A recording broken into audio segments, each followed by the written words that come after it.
Hey guys, today we have Whitney Elkins-Hutten. Whitney is a real estate maven who, after purchasing her first rental in 2002 and hitting a home run, then nearly lost it all on her second deal. She then decided she better take control, figure out how to invest in real estate the right way.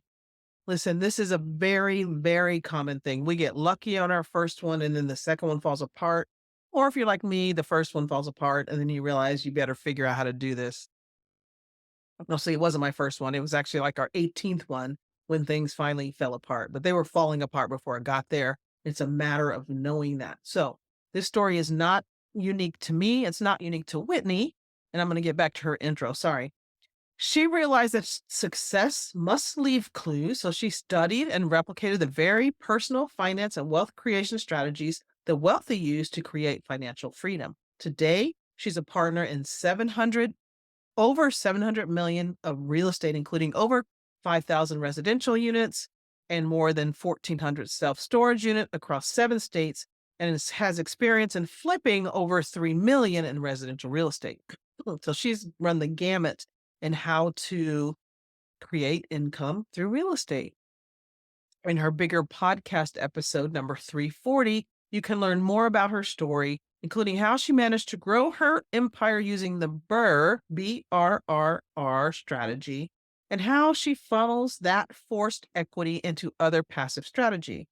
Now she spends her days helping aspiring, new, and seasoned real estate investors creatively navigate the world of wealth building through real estate. In 2018, she founded Ash Wealth and the Investor Accelerator Program, which helps investors develop a clear, workable plan that gives them the results they dreamed of and solves the business startup or scaling issues and drives massive progress towards real estate and financial goals. Hey guys, in this conversation, we do talk about real estate as a business. And I know a lot of you may not think of it that way, but I really want to start you off in 2024 thinking of building your real estate portfolio, and that is your business. Whether you have another one as a physician, surgeon, or this is your one, the only one you're going to think of as your business, you have to think of it as a business. Anyway, stop commentating. Let's get on with the show. Be the change you want to see. Make a difference by giving your money a purpose, a mission to do good. Welcome to Money with Mission, where we show you how to create passive income so that you have options for how to work and how to live your life while leaving a legacy of positive social impact. Welcome to the show, Whitney. Thanks for coming. I really appreciate you coming on the show today. Yeah, pleasure to be here, Felecia. I'm excited. It's good to meet you. Whitney and I really just met. I'm perfectly transparent with that, but we've been kind of talking in the background for a little while, getting this thing together. Not sure when this is coming out, but early in the year, just after the holidays, we're kind of all getting back into maybe. I know I spent the last part of the year feeling like I didn't want to do anything. Let's say the last month of like, I don't want to do anything. I just want to wait. How's it been for you? That's really interesting because we traveled most of December and my husband was in what we call bike season. He was like gone every single day. And I thought this was an opportunity for me to like wrap up those things in 2023 that I hadn't completed and maybe get a jump start on 2024. But Okay. it was such a friction though, because everybody else was like, what are you doing? Turned Relax. off. Turned off. That's interesting though, because we all have our own end of the year thing. And like I decided this year, next year, I'm taking the month of December off because I was so useless. And I had my editor sending me stuff, say, take care of this. Like, I don't want to do anything. And she's like, fine, I'll do it. I'm like, you'll do a great job. Whitney, so you have you have more than a couple of hats, but I know you have your family, you have your mom. That's that hat for you. In your business world, you help people invest passively, help them with that in finances and learning about passive income and passive cash flow. I work with a lot of women, a lot of physicians who are not, they come in thinking they want to own their own property. I need to manage myself. I need to do all these things. And I very quickly try to get them to something else and sometimes do and sometimes don't. Tell me your thoughts on that. I know you do passive, but have you ever owned your own and run your own and manage your own? And how did that go for you? What made you turn to the passive side?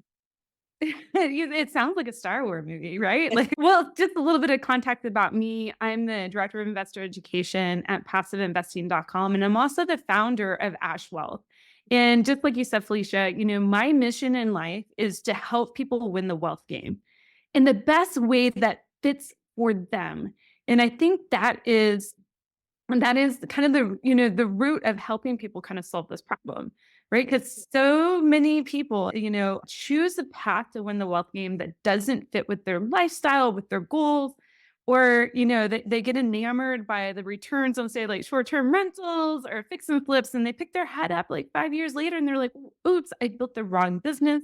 I made a ton of mistakes. Maybe I even lost money. Yeah. And so this is where, and I'm sure you do this work too with your clients, I'm helping them understand what if winning the wealth game, if you're going to treat it as quote unquote game, you have to Hey, understand the objective, right? right? Which is to have enough passive income coming in to do what you want, when you want, with who you want, for as long as you want, And we right? call that retirement, but that's a whole nother conversation. Yeah. You But I can mean, that's absolutely. And for some people, retirement looks entirely different. For me, I just like we were talking before the show, my goal of like retirement is I'm doing other things that are completely impactful. My husband's view of retirement is mountain biking every single day. that's So impactful for him. Yeah. if winning the wealth game is a game, you have to understand the objective. You have to understand the rules of the game. Then you have to understand the priorities. And we can dive down any one of those rabbit holes, Felicia. But, to answer your question directly, I think that especially when you are somebody who is a high income earner, like a physician, you have probably a higher and best use of your time with your knowledge and expertise. Getting really down and dirty and learning how to buy a single family rental, short-term rentals, managing them yourself, that's not the highest and best use of your time. You're going to go so much further faster if you learn how to partner with people. Yeah. Okay. You bring the capital, they bring their time, knowledge, and expertise to the table. Maybe that's like, partnerships, one on one, 1 to 3 partnerships on smaller buildings. But for me, like, as I coach as well, those type of high income earners, it's really about, how can we teach those people the skills to go, if they're going to stay in the CEO position of their passive investing business, how can they go find the best COOs, those best operators, those best syndicators that are going to help them meet their goals? And that's different for everybody. Yeah. One person might want cash flow, one person might want equity growth. Somebody else might be more concerned about tax benefits, another person capital preservation. But really, how do you kind of thread that all together in a balanced approach? There's a lot of places I want to go with what you said. So one of them is the wealth game and knowing what the objectives are. Do you believe or how do you feel that does everybody have the same objective? It's number one, because I think we are actually geared in our society to all have the same objective. But when you really get into it, well, see that as something different. You want to have impact on people. Your husband wants to mountain bike. So how do you get at that with your individual folks in your groups? Well, so let's talk about, the kind of one of the first principles that you have to learn how to do to win the wealth game, which is create income, right? We're cultured, our society, at least I know me growing up, and I, started off in medical school and then eventually went into public health school. It was trading time for dollars, right? Mhm. Now, there's a whole scale. Are you getting paid $10, $15 an hour? Are you getting paid 300, 400, $500 an hour, right? There's a whole scale there. It's all about trading time. If you're not working, if you're not putting the time in, you're not getting paid. Right. So then, to win the wealth game, you have to learn how to take that active income, okay, trading the time for money, and turn it into residual income as quickly as possible, where the money is earning the income for you. The money is doing the work. The Got it. money is doing the work. If you haven't read it, I'm sure you've read it, but Are the Richest Men in Babylon? I read that with my daughter a few years ago when she was Oh, like 6 or 7. It's a great tale, and we've read it a few times over the years, and she picks up a little something, something every time we read it. But, really, it is invest your money so it can make money. And I'm like, okay, this is your investment has a baby and your babies have babies. Like, yes. really what you want to do, continue to Yes. stack those up. And that seems like a slow and painful process at first, right? If Yes. I mean the game, it is time in the game, right? Just like any investing. You can't Yes. time the stock market, it's time in the stock market that wins for you. Now, Yes. there was something you said there, like, okay, like if people understand, okay, I need to, move from active income to residual income. What am I after? Well, that's actually the great question to answer for yourself. Like as you're building this business, this passive business, what do you want? Yeah. Get abundantly clear. And why do you want that, right? Attach an emotion to it. And there's usually, at the end of the day, I can boil it down with any one of my clients, 5 things they're after. Okay. And Go. some sort of combination. Yeah. They say they want financial freedom, which is great, but that's really a tool to get the other 4. They Yes. usually want their time freedom, their choice freedom, freedom of location. Okay. They want to be able to move around Yeah. whenever they want, right? And they want to freedom to make an impact in the world. And Yes. once they kinda understand what they want, why they want it, attach that emotion and really define the freedom to it, then the light bulb kinda comes on for them because initially they're running away from a pain, which is, I can't see clients like this the Yeah. rest of the I can't work for this practice anymore. I can't do X, Y, and Z, or I want to pay off these bills, right? Yeah. I don't Yeah. want to be working here for 40 years. Now they've turned it into the North Star. And then when they have that North Star nailed down, now the light bulb comes on for them. They know the exact business that they need to build for themselves. Yes. Very few people, I will say 1 out of 100 people I work with actually should be the person that should be going buying single family rental properties on their own. Most of them should be jumping right into learning how to do, source operators, source markets, bet markets, bet deals, stuff like that.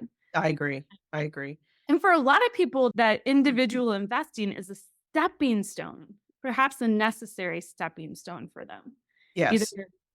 tangibly because they don't have the capital, they need to build it up a different way, or, okay, great. The mental kind of hurdle, like, okay, great, let's go buy 1 or 2 properties. You've played with it, you understand. Now let's move on Yeah. to the larger Yes. partnership. And they realize with those small ones that this is not gonna get me where I wanna go, and it's still trading time for dollars a lot of time when you're doing it that way. It's leverage, right? You've amplified your income. Maybe with this audience, maybe not earning, trading 1 hour for $300. Maybe you're trading 1 hour for $1,000, but you're still trading time for money, and you can only go Exactly. so far. Exactly. You've said it several times about your business. And another thing I notice about a lot of people coming in and just starting into real estate, they don't think about it as a business. They don't think about it as that CEO. They're thinking about it as another thing. How do we shift that? How do we get people to realize that it is a business? I'm not, I'll be perfectly honest. It took me a while to realize, oh, this is my business when I started real estate investing. This is the business. I don't have to go start another one. This is it. And I think that's a big shift for a lot of people because they come in not even thinking about it that way. It's just a thing I do. How do we get them thinking that way? Because that, when you start thinking of a business, all the rest of that part, the tax implications, all those other things start to click in. But it seems to be a big hurdle for a lot of people to get to that business mindset. Does that make Yeah, sense? that's really interesting. And I've never had anybody ask me that direct question before, but just to kind of navigate through there is, I think it's a process, right? If you think about it, just in traditional retirement accounts, we're taught to relinquish control. We're giving Yes. control over to somebody else, a money Yes. manager, fiduciary, whatever. Okay, so that's their business. It's no Yes. longer ours. So we don't, that is something that you really have to take control over. Now, a lot of people that are medical professionals, then maybe you have your own practice or something like that. You have that business sense about you. When you look to scale a business, like if you're scaling your practice, you're not going to sit there and answer all the phones. You're not going to schedule all your appointments. You're not going to do the billing. Okay. You're not going to file insurance. You're going to bring people into your world to do all these things. Same Ex- thing with your investing. Yes. Bring people into your world that can source the deal, underwrite the deal, put the deal under contract. Heck, with passive investing, they're getting the loan. You don't have to do that. They can Yep. run the deal. And then, like at the end of the deal, they're monitoring the deal and saying, hey, let's do a 1031 exchange, or maybe let's just outright sell. Let's reposition capital, right? They are helping you make those decisions. And you're, sitting back and making sure, okay, like, is this a good business partner that, is this person making the right decisions And I consider it every time a deal cycles out, that operator is re-interviewing for their spot in my portfolio. Nice. Okay.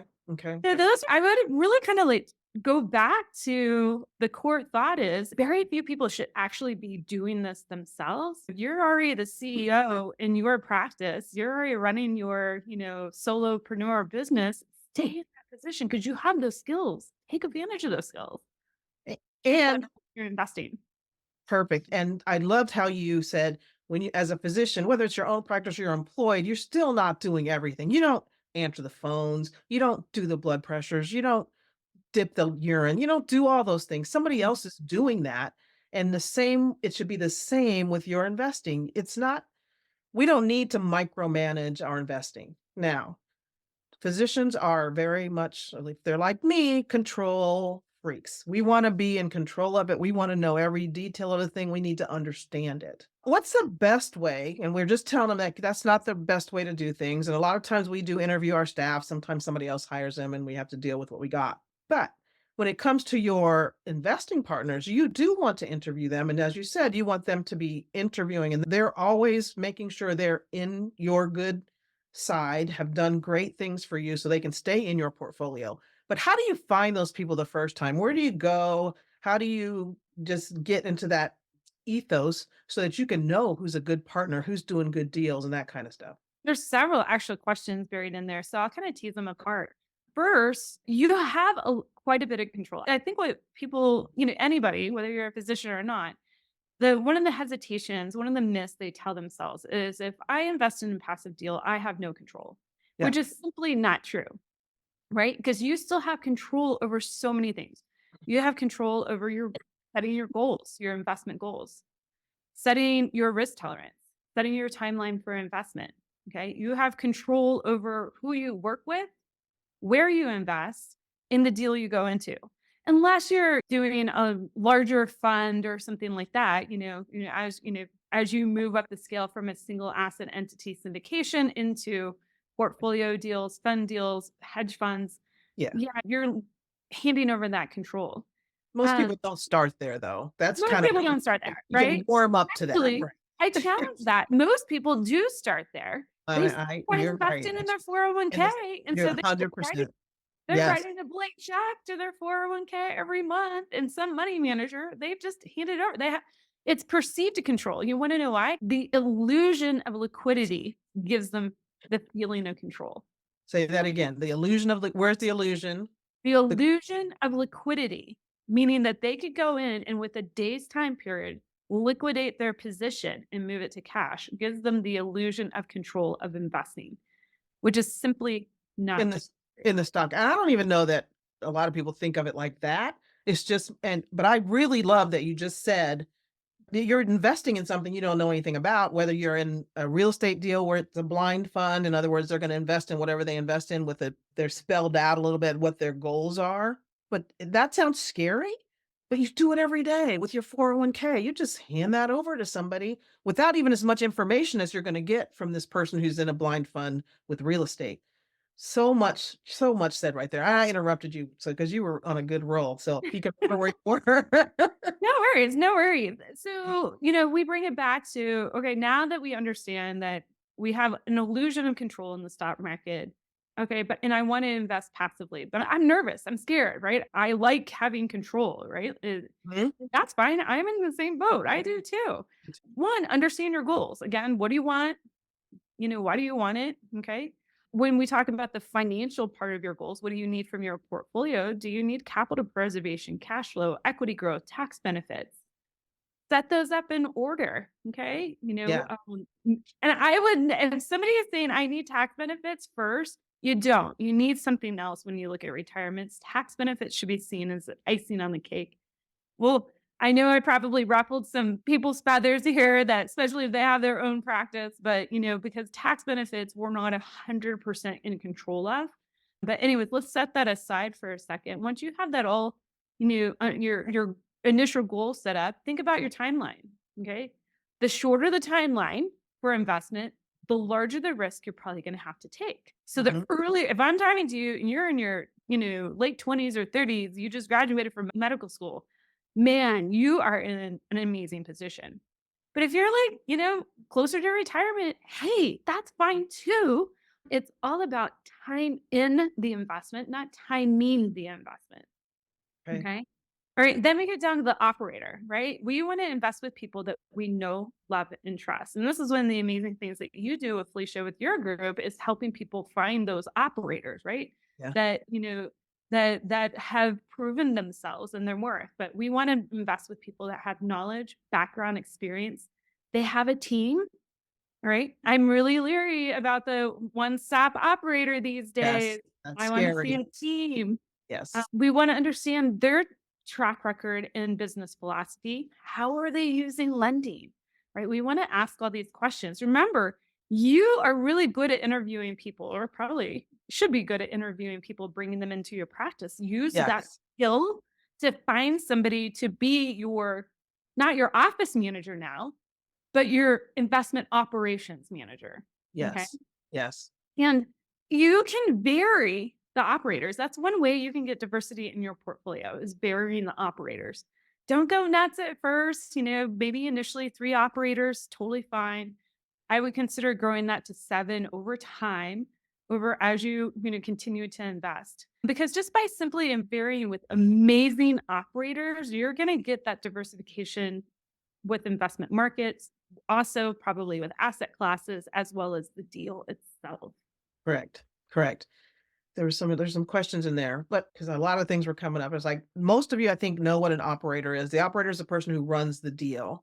They're not the only person Whitney talked about. They have a team helping them do everything. They are the manager of that team. You're the manager of the operator, and the operator has a team under them that they're managing. And it should be somebody that you know, somebody that's in your phone. You can call them when you don't understand something. That's just important. And we don't do that. We don't think that way with our 401(k) at all. We just give that money to somebody and let them go do their thing.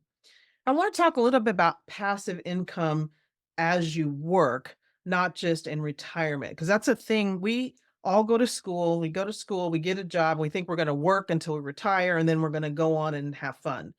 I'm kind of this philosophy that there's a lot of life that happens in between starting your job and retiring. And I want people to be able to do what they want, when they want, with whom they want, whenever they want.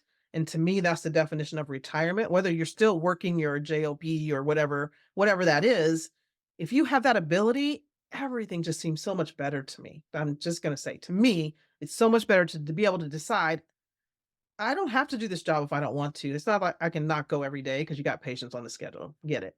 But if you decide that next month you don't want to do it, you have money coming in and you don't have to. You want to go mountain biking with your husband that month, all of a sudden you want to do that. Or you want to go do whatever. Do what I did and go do this veterinary mission in South Africa for 2 weeks, a month, whatever. It's so cool to be able to do that. That's what I let's talk about that because that's my real preaching is let's get some money coming in from something other than your practice so that you can have those options. One of my Mhm. clients is really starting to take a hold of this whole thing and has realized I need to start getting and she actually has started her investing in a passive income so that at the end of the year, said my mom is getting sick, my mom's getting older. I don't know what's going to happen. I might need to go and help her and I need to be able to leave my job to go do that. So those are the kind of things that I really want us to start thinking about and having that passive income coming in sooner than later. So we talked about risk tolerance and we talked about the risk if you have a short time horizon, but even just getting some stuff coming in the middle. I know I talked a lot. So do you understand? You got where I'm going with this passive income Yeah. along the way. Go ahead. Well, and I think there's something, and I run into this when I talk to investors as well, is they'll say, hey, I've got a great paying job right now. I don't need the money. So I want to get in the best investment that has the best appreciated returns. Yeah. For us at passiveinvesting.com, we take care to make sure all of our investments are generally balanced, have some cash flow, equity growth, definitely capital preservation, key for Yeah. first and foremost, but also, tax benefits associated with them. And I always try to like blow holes in that thought, the way that train of thinking, because yes, you might not need the cash flow now, Yeah. but what happens if your husband falls off his mountain bike and breaks his neck and now you have to take care of him? Yeah. That happened to me, Mm. right? And that wasn't just the worst of it. I mean, fortunately, he's fine, guys. He's up and walking around. I don't mean to leave you guys on a cliffhanger. I was He's like, still mountain biking. you We're see all how good. you want I know. But it was super scary. It was super scary. And I had to be able to like stop and like take care of them. Life shifted, right? If all you have is your job, right, and you're trading time for dollars, what happens? Yeah, sure, you might have some time off that you can take advantage of. Maybe tap into some FMLA, family medical leave. But like after, once you've exhausted that, what then? Yeah, Well, for me, I had an additional cash flow coming in, and so I was able to pay the bills. And also I was still working a little bit at that time, and so I was able to keep my job too. yeah, It wasn't as stressful. Well, that wasn't the only thing. 2 weeks later, we found out my mom passed away. So we went from this, like, tragic situation with my husband to, like, a double tragedy. I'm now off the grid for 6 months, mm, you yeah, know? And so I would say things happened not to you, but for you. So there was a lot of life and living in growth during this time. yeah, And to not have that stress hanging over my head on like, how are we gonna pay the bills? How are we gonna get the grocery? How are we gonna keep the lights on? Heck, are we gonna be able to keep my daughter in all of her after school activities? Like none of that was stressful for us, right? We had been thinking it, our whole thought process was we have investments that bring in cash flow. Yeah, sure, they have equity growth on the back end. And do we need the cash flow? No, we don't need it now, but we're just going to continue to sock it away for our next investment. But when we had those incidences occur in our life, we could flip the switch either temporarily or permanently and live off that cash flow, yeah, right? yes, You know, yes, hopefully you're doing it, for, happier things. Like, we took a month-long trip to Arizona, yeah, worked and played at the same time. Hopefully you're doing it, for yes, things like that. But, like I said, you said it beautifully. There's a lot of life that happens in between. What people want is choice.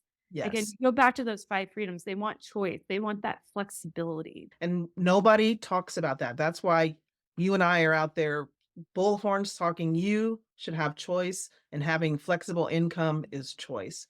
So many people can talk about and don't even think about the things that have happened in their life. Your husband falling and breaking his neck, your mom dying, and then you're in this whole process of grieving and taking care of your husband and all of that.